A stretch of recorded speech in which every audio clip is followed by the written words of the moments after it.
निंदा, कोई ऐसा अपराध जिससे हमारा भाव, भगवत भाव कम हो रहा है। अपराध या आहार, ये दो तो जरूर ऐसा कर देते हैं।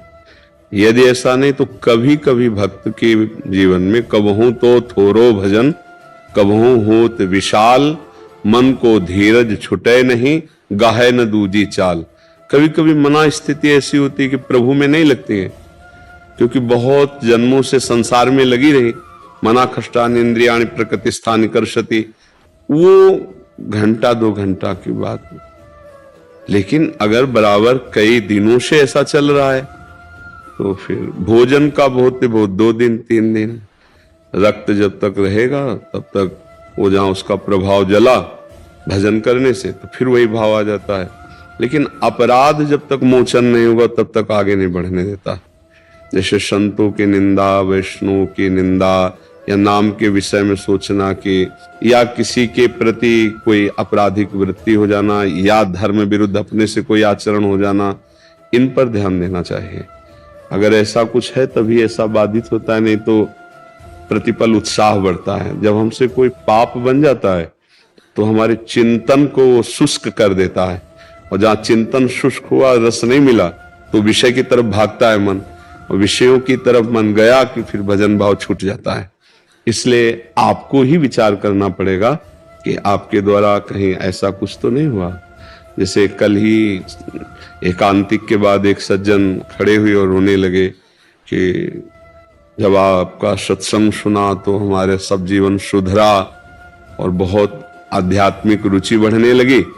फिर हमने किसी वैष्णव पर दोष दर्शन किया, बोले सब खत्म हो गया, चिल्ला कर रो रहे थे कि बचा लो मेरा भाव। ऐसा तो कभी कभी हम अपनी मायाकृत बुद्धि से महाभागवतों को नहीं जान पाते, और बाहरी बातों पर जो हमारी मलिनता है उसमें आरोप करके हम उनके प्रति दोष दर्शन या निंदा करने लगते हैं।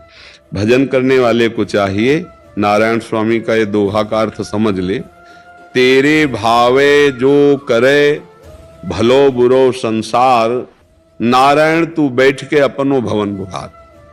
संसार भला है कि बुरा है छोड़ो, अभी अपने को देखो। अगर हमारे अंदर कोई बुरा भाव नहीं होगा तो हमें कोई बुरा नहीं दिखाई देगा। सच्ची मानिए, अगर हमारे हृदय में राम है तो चराचर जगत राम में दिखाई देगा, और काम है तो फिर काम में दिखाई देगा। दुष्ट को सब दुष्ट दिखाई देते हैं, पवित्र आत्मा को सब पवित्र आत्मा नजर आते हैं, कोई पापी नजर नहीं आता। भगवत भाव वाले को सब भगवान नजर आते हैं, ब्रह्म भाव वाले को सब ब्रह्म नजर आते हैं। मायाकृत बुद्धि से जड़ चैतन्य, स्त्री पुरुष, पापी पुण्यात्मा, ऐसा दर्शन होता है। हमें लगता है अध्यात्म अपने सुधार के लिए है। कोई क्या कर रहा है भगवान जाने और वो जाने, हमको क्या करना चाहिए, हमें अपना सुधार करना चाहिए। अध्यात्म जो मार्ग है वो अपने सुधार के लिए है। सत्संग सुना और दूसरों पर परीक्षण कर रहे हैं कि ये तो जो आज सत्संग सुना इसमें तो नहीं है, तो वो सत्संग आपके लिए हुआ है। आप अपने में परीक्षण कीजिए कि ये बात आप में है कि नहीं, दूसरों में नहीं। दूसरों में भगवत भाव रखना है और छोड़ देना है। 3 प्रकार की लीला हो रही, सतोगुणी, रजोगुणी, तमोगुणी। कहीं राक्षसी लीला हो रही, कहीं राजसी लीला हो रही, कहीं सात्विक लीला हो रही। कोई भजन कर रहा है, कोई दान कर रहा है, कोई पुण्य कर रहा है, कोई मार रहा है किसी को, कोई व्यभिचार कर रहा है। नाना प्रकार की लीलाएं हो रही, पर ये सब असत्य लीलाएं हैं, सत्य नहीं है। जैसे आप फिल्म देखते हैं तो उसमें मार काट भी, उसमें नाना प्रकार की कुचेष्टाएं भी, उसमें अच्छाइयां भी बुराइयां भी, लेकिन ना अच्छाई होती ना बुराई होती है, वो केवल अभिनय होता है। ऐसे एक सच्चिदानंद प्रभु एक ये विविध रूपों की लीलाएं कर रहा है। वो सृजन कर रहा है, वो पालन कर रहा है, वही संहार कर रहा है। वही नाना प्रकार की लीलाएं। हमको ये मानकर प्रणाम और अपने हृदय को सुधारना। यदि अध्यात्म, और अध्यात्म नहीं तो लड़ते झगड़ते रहो, निंदा स्तुति करते रहो, हृदय मलिन करते रहो, उससे कुछ मिलना है नहीं। पक्का समझिए, कुछ नहीं मिलना। ये नाटक केवल माया का चल रहा है। ये एक ही परमात्मा तत्व है, वो अपने आप से अपने आप में खेल रहा है। अब समझ पाओ तो समझ पाओ, न समझ पाओ तो भजन करो, तब समझ जाओगे। क्यों? आप विचार करके देखिए, कोई अगर ऐसी वृत्ति है तो आप ध्यान करोगे भगवान को साक्षी करके तो आ जाएगा कि हमसे ये गलती हो गई। अन्यथा भजन में धीरे धीरे रुचि बढ़ती है, पर जब हमसे कुछ गलती हो जाती है, कोई अपराध बन जाता है या किसी पर दोष दर्शन हो जाता है तो भजन छूट जाता है। पक्का समझिए, जब हम किसी पर भी दोष दर्शन करते हैं तो वो अपने ऊपर लागू हो जाता है। ये एक प्रकृति का अलौकिक नियम है।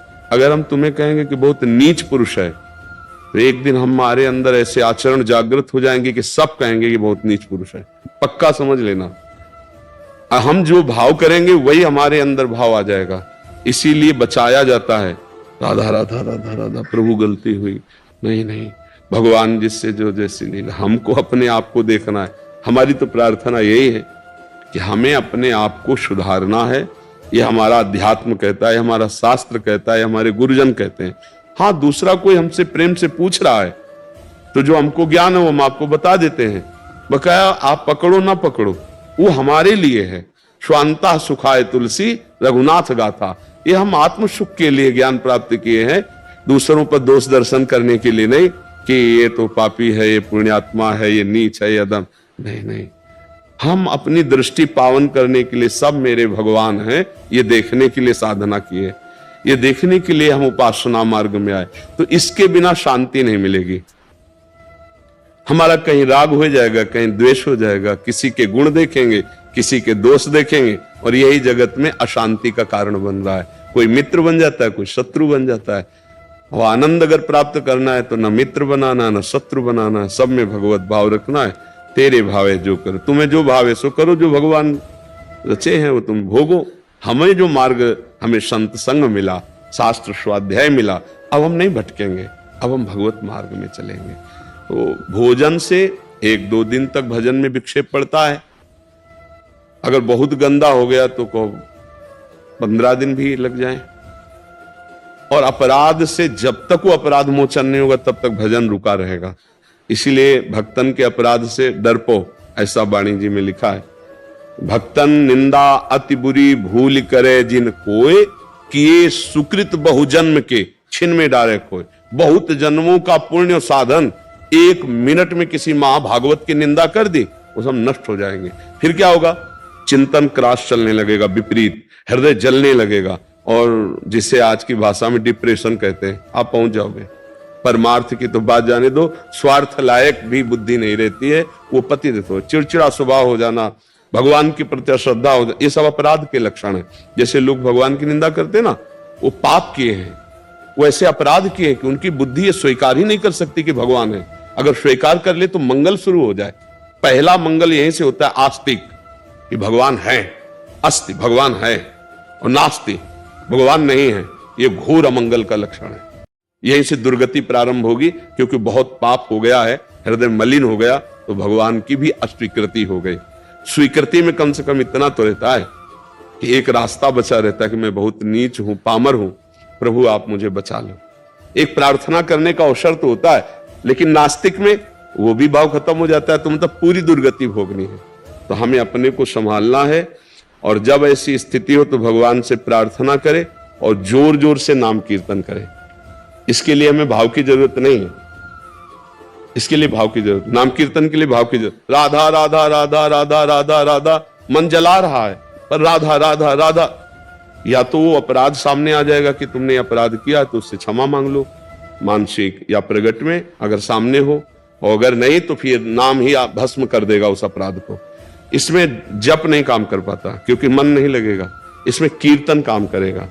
या फिर भजन की इतनी प्रीता हो कि रोकर भगवान से प्रार्थना करे, गलती हो गई हमसे, पता नहीं कहां गलती हुई, मुझे पता नहीं, हे नाथ क्षमा करो, और मेरा भजन पुनः चलने लगे, तो बड़े कृपालु भगवान है, ऐसा कर देंगे। एक बात करना, वृंदावन में हो तो एक हम शब्द बोल रहे हैं वो बोल देना, हे वृंदावन धाम, हे प्रिया प्रीतम, संपूर्ण सृष्टि में जो आपके भक्त जन हैं, जाने अनजाने में यदि मेरा किसी से अपराध बन गया हो तो मुझे यह बताओ कि मैं कहां जाऊं, किससे प्रार्थना करूं जिसका अपराध बना हो। नहीं, आप क्षमा कर दीजिए, आप क्षमा हृदय से प्रार्थना कीजिए, और फिर आप देखिए ये प्रार्थना करना, बड़े समर्थ हैं प्रिया प्रीतम, बड़े समर्थ हैं भगवान, वो कृपा करके क्षमा कर देंगे। हम लोगों से तो त्रुटि होती ही रहती है। बच्चे हैं एक तरह अज्ञानी, नहीं है, अज्ञानी बच्चे हैं हम उनके सामने, तो हम प्रार्थना करें और नाम कीर्तन करें, इससे ठीक हो जाएगा। आप समझ? महाराज जी एक बार आप क्षमा कर दीजिए, फिर क्षमा हो जाए, मतलब गुरुदेव भगवान आप। हाँ, हम तो मन वचन से कभी